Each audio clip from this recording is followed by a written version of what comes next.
Cold metal touched his skin. Ethan Cole opened his eyes and saw nothing but glowing walls, silver, smooth, and breathing like a living thing. The air was thick with strange energy, humming softly like the ship itself was alive. He tried to move, but his wrists were locked in glowing cuffs. His head ached. Memories flashed. The battle over Mars base, the explosion, his ship breaking apart, his team screaming. And now this. He was not on any human ship. Footsteps echoed and on, soft, steady, not human. Ethan's heart raced. A tall figure appeared behind the glass wall wrapped in silver light. The figure moved closer and he finally saw her face. An alien, but not like the ones from the stories.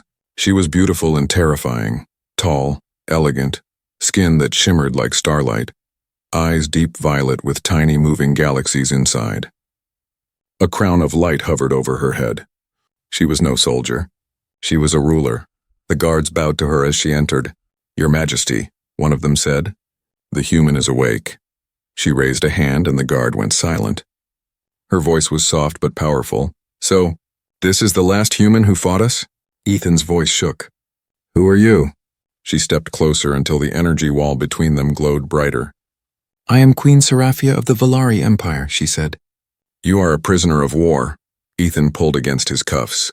"Then why am I still alive?" Her eyes narrowed. For a moment she didn't answer. Then she smiled, a strange, sad smile. "You are alive because I am curious." "Curious?" Ethan frowned. "About what?" Her voice lowered. "About what makes humans fight so hard for a dying world." Ethan glared. "Because it's ours." The Queen tilted her head, studying him like a scientist studying a rare creature. Then she whispered almost to herself, "Strange. Your kind destroys everything, yet still calls it love." She turned away and gave a cold command. "Prepare him for the mind link ceremony." The guard saluted and dragged Ethan out of the glowing cell. The corridor they walked through pulsed with light. The ship seemed endless. Walls of crystal, doors that opened with sound, shadows of other alien soldiers watching. Ethan tried to count his steps, tried to remember the path, but every hallway looked the same. One guard shoved him forward. "Move, human. Where are you taking me?" Ethan asked. "To the Queen's chamber," the guard said without emotion. "She wishes to see your memories." "My memories?" Ethan muttered. "You mean you're going to dig inside my head?" The guard said nothing. When the door opened, Ethan gasped. The chamber was enormous, the floating crystals, blue energy waves, and at the center, the Queen stood surrounded by light. Her gown seemed made of stars. "Bring him forward," she said. They forced Ethan to kneel before her. She looked down, calm and distant. "Your world fought well," she said, "but it is over. Soon Earth will be nothing but dust." Ethan's jaw tightened. "Then why do this? If you've already won?" She walked closer, her eyes glowing softly. "Because I want to see what makes a human heart refuse to surrender." A strange machine lowered from above, glowing like a halo. Ethan's cuffs released and he was pulled upward by invisible force until his face was level with hers. "Do not resist," she said quietly. "The mind link will be painless, unless you fight it." Her hand touched his temple, cold and electric. Light flashed. Suddenly Ethan saw flashes, not his memories but hers. Planets burning. Battles. A young queen standing over ruins. Her people dying, he gasped. You lost your world too." She froze, eyes widening. "How? Did you see that?" "I don't know," Ethan said, breathing hard. "But I felt it, your pain." Her hand trembled. The light around them flickered. The guard stepped back, confused. "Impossible," one of them said. "The link is one way." The Queen's voice was sharp. Silence. Then her tone softened again. She looked into Ethan's eyes, confused and shaken. "No one has ever felt my memories before," she whispered. "Why do you look at me like that, human?" Ethan didn't answer. He was too stunned. He could feel her emotions in his chest like her sorrow had touched his heart. For the first time, the Queen looked uncertain. She turned away quickly. End the connection. The machine shut down. The light dimmed. She stood there, breathing fast, her eyes still on him. As the guards dragged him away, she whispered something softly. Words he wasn't supposed to hear. "Why does your pain feel like mine?" The doors closed behind him with a heavy sound. The Queen stood alone in the fading light, her hands trembling slightly. Something inside her, something alien and ancient, had changed, and somewhere deep in the ship's shadowed halls, Ethan's eyes opened wide with a single thought. She's not my enemy anymore. She's something else, and I don't know what that means. Ethan's world was spinning. He woke up again, this time strapped to a smooth crystal chair that glowed from beneath. Strange lights danced on the walls in patterns that moved like breathing smoke. His heart beat fast. The air smelled of metal and something sweet, almost like flowers that shouldn't exist. He tried to move, but invisible force fields pinned him down. A soft voice echoed through the chamber. "Human," the voice said. "Do not struggle." It was Queen Seraphia. She stepped out of the mist wearing a long robe made of shifting starlight.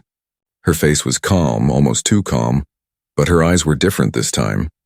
They were softer, troubled, like something inside her was not obeying her own orders. Ethan stared at her. "What do you want from me?"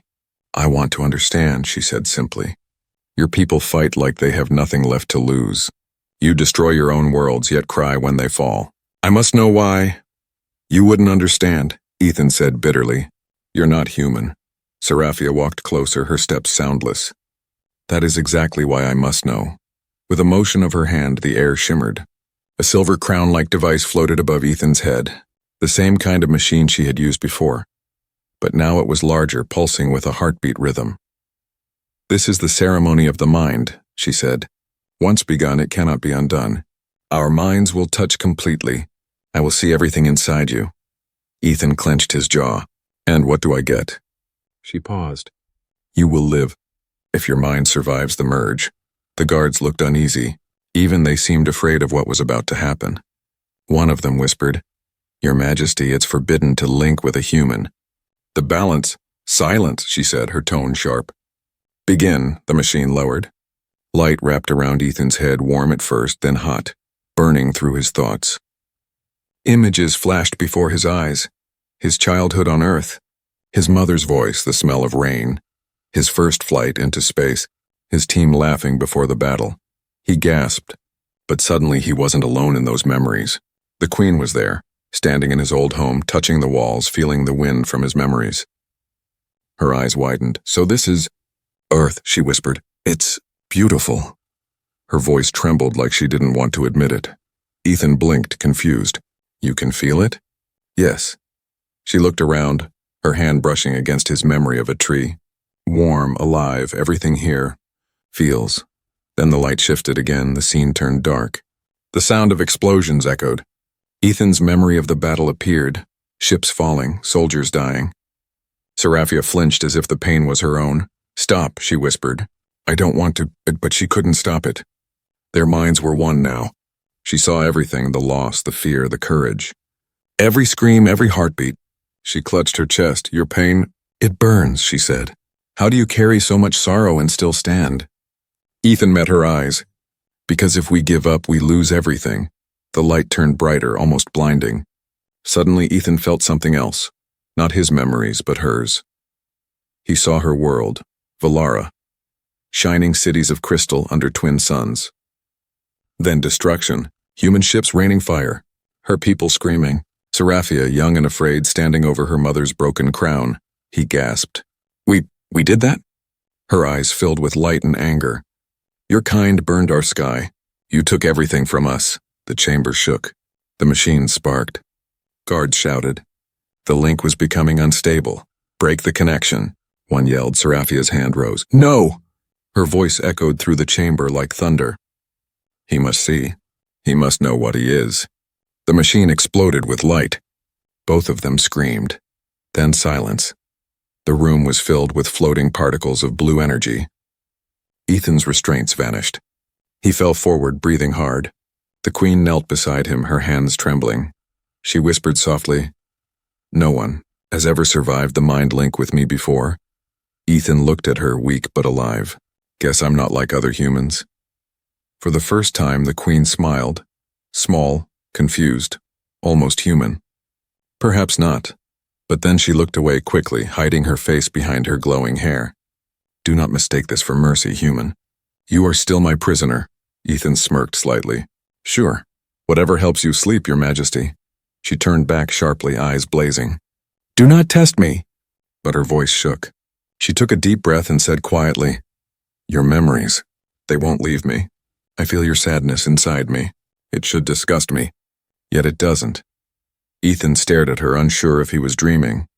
Then she whispered, almost too softly to hear, "Why do your feelings hurt me, human?" Before he could answer, the guard stormed in, shouting. The energy chamber flickered, the alarms blaring through the ship. "Your Majesty," one cried. "Something is wrong. The ship's core is reacting to the link." Seraphia looked at Ethan, her face pale. "You changed something inside me, and maybe inside this ship." The lights flickered again, red this time. For the first time, the great alien queen looked afraid. The alien ship floated in the silence of space, its surface glowing like liquid moonlight. Inside, alarms had stopped, but something strange lingered. A vibration, faint but alive, running through every wall, every corridor. The mind link had changed more than just two lives. It had changed the queen herself. Ethan sat inside his new cell, larger than before, warmer. Someone had replaced the hard floor with soft light panels that felt like warm sand under his hands. He didn't know if it was kindness or an experiment. The door opened with a low hum. Queen Seraphia entered alone this time. No guards, no weapons. Just her calm, royal presence. But her eyes were different now. Softer, curious, almost human. Ethan stood. "You again," he said carefully. "What's this now? Round 2 of your brain games?" She didn't smile, but her tone was gentler. "You survived the mind link. That makes you special." "Special? Or a lab rat?" Ethan muttered. Her eyes glowed faintly. "You still speak with defiance even when you should fear me." "Why?" Ethan shrugged. "Because you keep me alive." "That means you want something." Seraphia stepped closer, her long robe trailing behind her like mist. "Maybe I want to understand why your kind feels so much. You burn your own worlds, yet still talk about love and hope." She looked at him closely. "It makes no sense," he met her gaze. "It's called being human." She studied him for a long moment. Then, unexpectedly, she said, "Tell me about it." Ethan blinked. "What?" "Tell me about your world," she said quietly. "Not your weapons. Not your wars. Tell me what it feels like to be human." Hours passed like moments. Ethan told her about rain, how it smelled before it fell, about laughter, family dinners, sunsets over oceans, about dogs chasing kids in muddy parks. Simple things. Small things. The queen listened, silent, her violet eyes shining with something new. Wonder. When he spoke of music, she tilted her head. "You shape emotion into sound." "Yeah," he said. "It's how we remember what matters." She closed her eyes, whispering, "We used to sing once too. Before war silenced us," her voice faded. For a moment, Ethan saw her not as a queen or an enemy, but as someone lonely, someone who missed what she'd lost. Then a cold mechanical voice broke the moment. "Your Majesty," said a soldier through the communicator. "General Corps requests your presence in the war chamber." Her face hardened again. "Tell him I'll come shortly." When she turned back, her calm had returned, but Ethan noticed the slight tremble in her hands. "You shouldn't show weakness in front of your people," he said softly. She froze. "You think I am weak?" "No," he said. "But they might." Her eyes narrowed, but instead of anger, there was a trace of respect. "You understand power better than most of my generals." "Maybe because I've seen what happens when leaders forget they're human," Ethan replied. She gave a small smile, brief and rare, then left without another word. Outside, in the glowing corridors of the ship, General Corps waited. He was tall and built like a living weapon, skin metallic blue, armor fused with his flesh. His eyes followed the queen as she approached. "My queen," he said, bowing slightly. "The crew speaks of your experiment with the human. Some call it dangerous." Seraphia's tone was cold. "Let them speak. They understand nothing." Cor's voice deepened. "They say your emotions are changing, that you hesitate to destroy what should be erased." She faced him sharply. "You forget yourself, General." He bowed again, but his jaw clenched. "Forgive me, Majesty. But I serve the Valari Empire, not your heart." The silence between them was heavy. The queen turned away, her robe sweeping the floor. "Be careful with your words, Cor. You walk close to treason." When she was gone, Cor's eyes hardened. "Then let treason come," he muttered, "before the queen forgets who the enemy is." Later that night, or what passed for night in deep space, Seraphia returned to her private chamber. The stars outside moved slowly like glowing dust. She stood before the window, her reflection shimmering. Her hand touched the glass. "Why do I feel this?" she whispered. "This warmth. This ache. Is it his?" The memory of Ethan's mind brushed hers again. His laughter, his fear, his stubborn hope. She closed her eyes. A single silver tear rolled down her cheek and vanished into light. Meanwhile, in the lower deck, Ethan lay awake, staring at the ceiling. He could feel something too, like a faint pulse in his head. Every time he closed his eyes, he saw her face. Her voice echoed in his thoughts. "Tell me about your world." He didn't know if it was real, or if their minds were still connected. But one thing he did know, something inside the Queen was changing. And when powerful beings change, entire galaxies tremble. In the war chamber above, General Kor looked at the holographic map of Earth. His claws pressed against the control panel. "Soon," he whispered, "the human will die and our Queen will remember who she truly is." He smiled coldly, as red lights flickered on the screen. Target: Earth. The alien ship slept in the darkness of space. Thousands of glowing corridors pulsed like veins, carrying strange light instead of blood. But deep inside the ship, one small cell stayed awake, and inside it, Ethan Cole was planning to escape. He sat quietly, pretending to rest, but his mind raced. Every sound, every flicker of light on the wall he memorized. Since the mind link, he could feel the ship in ways he couldn't explain. Sometimes, when he closed his eyes, he felt the hum of its heart, the engine, like it was alive. He also felt her, the Queen. It wasn't just memory. It was connection. He could sense her emotions, a soft wave of sadness, confusion, something heavy like guilt. "Why do I care?" he muttered under his breath.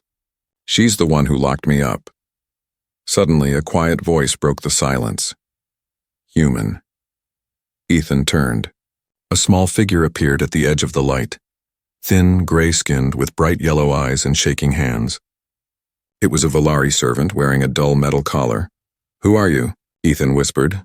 "My name is Rin," the creature said softly. "I serve the Queen." "But I serve truth more," Ethan frowned. "Truth?" Rin looked around nervously. "General Kor plans to kill you during the next inspection. He wants the Queen to lose control and to make her weak so he can take her throne."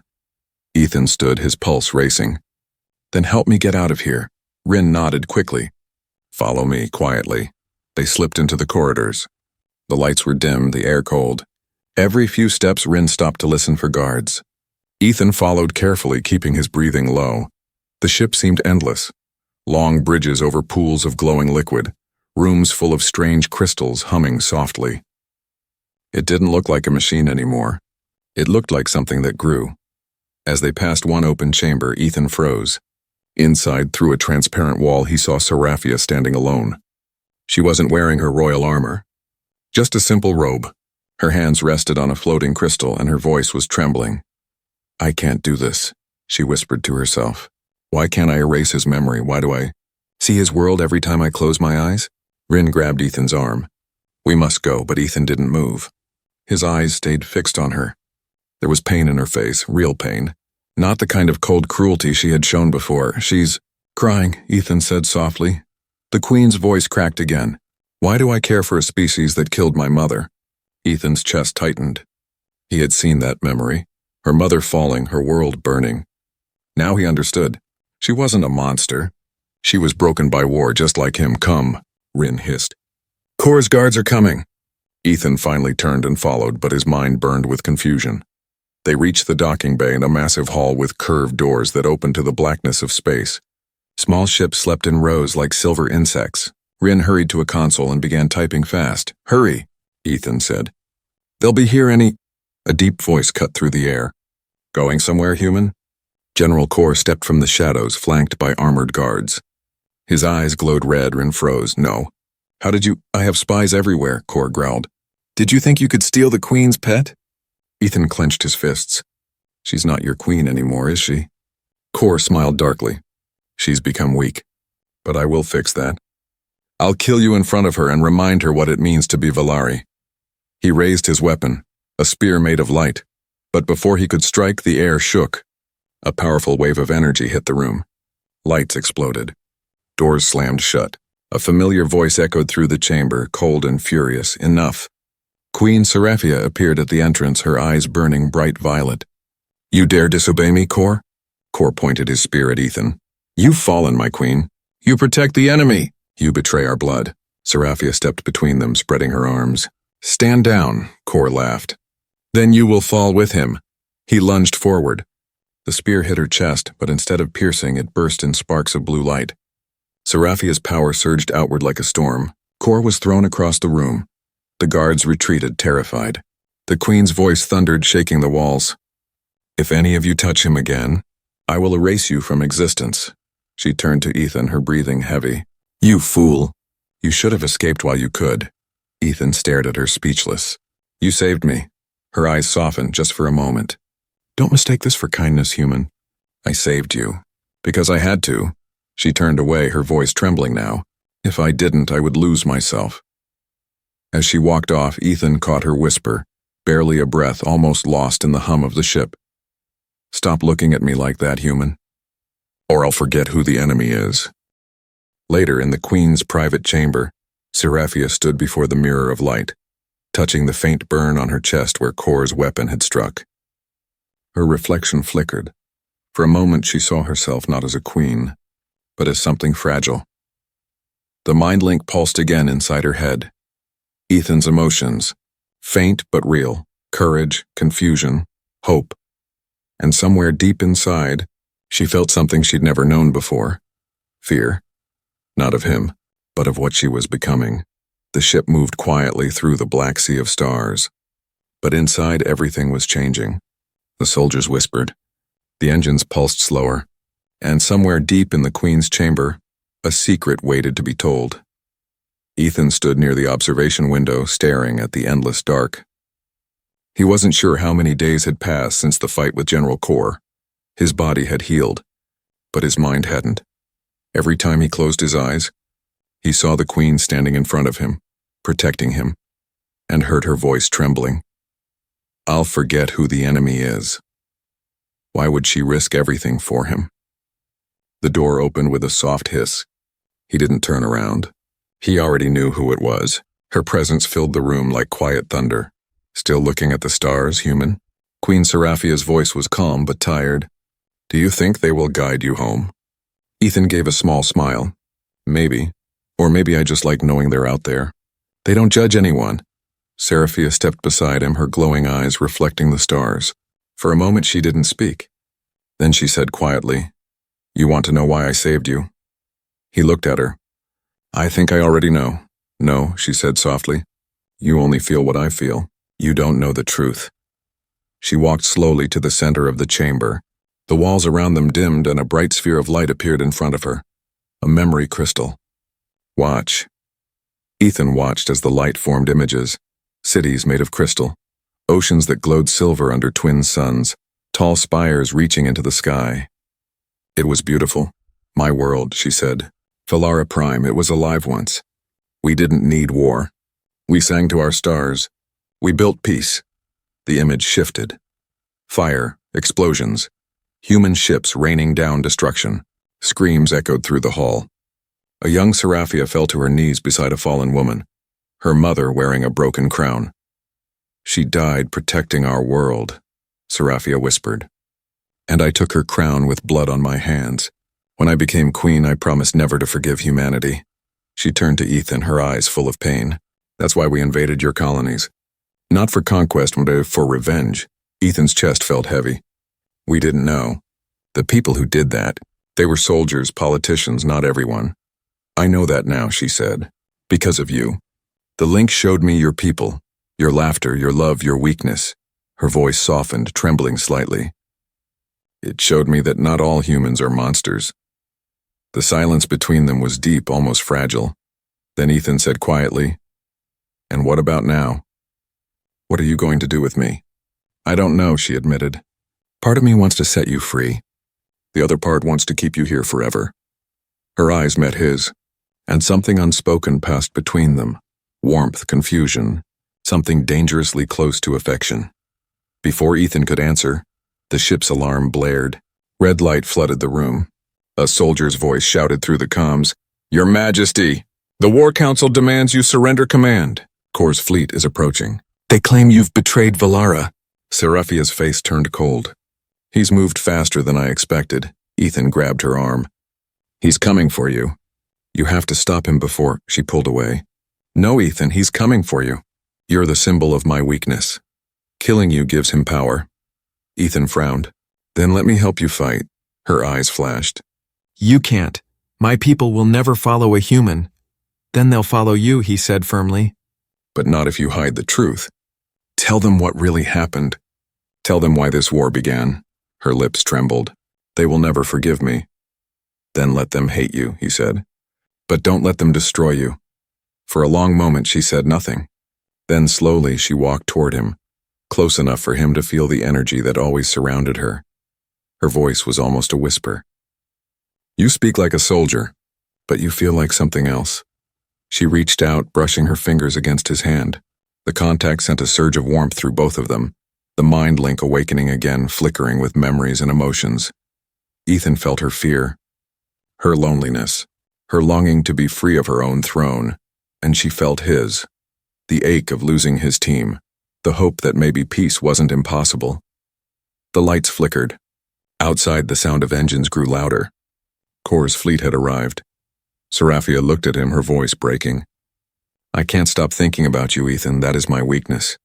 And my truth. He held her gaze. Then maybe weakness is what makes us alive. Before she could answer, the ship trembled. Explosions echoed in the distance. Rin's voice came through the intercom. My queen, Kor's ships are boarding. They're heading straight for you. Ethan turned to her. Then it's time to choose revenge or survival. Seraphia closed her eyes. When she opened them again, her violet light was blazing bright. Then let them come, she said. This time, I fight not for my empire. Her gaze softened on Ethan. I fight for what my heart has found. The floor shook again. Outside, the first enemy ships docked.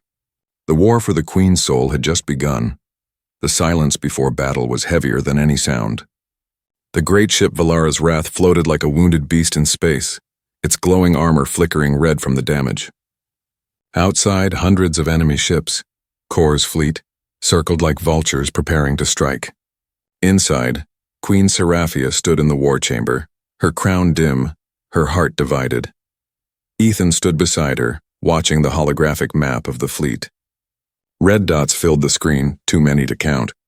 They're surrounding us, he said. You can't fight them all. Seraphia didn't look away. I don't have to win. I only have to choose who I am before I die. Ethan frowned. You sound like you've already given up. Her eyes flashed. You don't understand, human. My people were built to obey strength. If I show mercy, they destroy me. If I show fear, they destroy everything else. Ethan stepped closer. Then show them something new. Courage that comes from heart, not hate. For a moment, she said nothing. Then slowly a faint smile crossed her face. You make impossible things sound simple. He grinned. That's what humans do best. Before she could reply, the ship shook violently. The alarms screamed. A guard rushed in. Your Majesty, Kor's boarding parties have broken through the outer hull. Seal the inner corridors, Seraphia ordered. Move all civilians to the lower decks. The guard saluted and ran off. The Queen turned to Ethan. Stay behind me. He shook his head. Not happening. Ethan, he cut her off. You saved me once. Now it's my turn. She hesitated. Then quietly she said, Then don't die too quickly. The corridors burned with light and chaos. Alien soldiers loyal to the Queen clashed with Kor's forces. Silver armor against red. Energy spears cut through the air. Walls cracked and the sound of battle filled the ship. Seraphia moved like a storm, her body glowing with power, every step leaving a trail of violet energy. Ethan followed behind, using a fallen blaster he'd taken from a guard. He wasn't a soldier anymore, but the instincts came back like fire in his veins. When they reached the central hall, Kor was waiting. Your Majesty, he said mockingly, standing over a pile of broken guards. His armor was dark and alive, pulsing with red veins of energy. Your rule ends today. Seraphia lifted her hand, her voice sharp as steel. You betrayed your oath, Kor. I kept it, he growled. To protect Valara from weakness, from you. He pointed his weapon at Ethan. From him. Seraphia's power flared. Touch him, and I'll burn the stars themselves. Kor sneered. Then burn, my queen, he charged. Their powers collided in a blinding explosion of light. The ship trembled. Metal melted. Energy cracked through the walls. Seraphia's violet beam met Kor's red flame in the middle. Two storms locked together. Ethan watched helplessly as the room shook apart. Sparks rained down. He ran toward the console, trying to stabilize the shields. "You're breaking the ship apart," he shouted. Neither of them heard him. Seraphia screamed, her energy flaring stronger, pushing Kor back. But Kor grinned even as his armor cracked. "You've already lost, Seraphia. Your people see your weakness. They'll never follow a queen who loves a human." Her eyes widened, just for a moment, and that hesitation was enough. Kor struck. A red spear of energy hitting her square in the chest. She fell backward, crashing into the floor. "No," Ethan yelled, running toward her. He fired the blaster again and again, hitting Kor's armor, but the general barely flinched. He grabbed Ethan by the throat and lifted him off the ground. "You should have stayed dead, human." Ethan struggled for air, his vision fading, until a soft light surrounded them both. Seraphia stood again. Her wounds glowed like stars, her voice calm but full of fury. "You made one mistake, Kor," he turned. "And what's that?" "You forgot whose heart this ship obeys." She raised her hands. The floor itself came alive, glowing violet. The ship's energy answered her call. The walls pulsed, the lights exploded, and Kor's armor began to crack apart. "No!" he shouted. "This is impossible." The ship's power tore through him, dissolving his body into light. Then silence. Ethan fell to his knees beside her. You did it."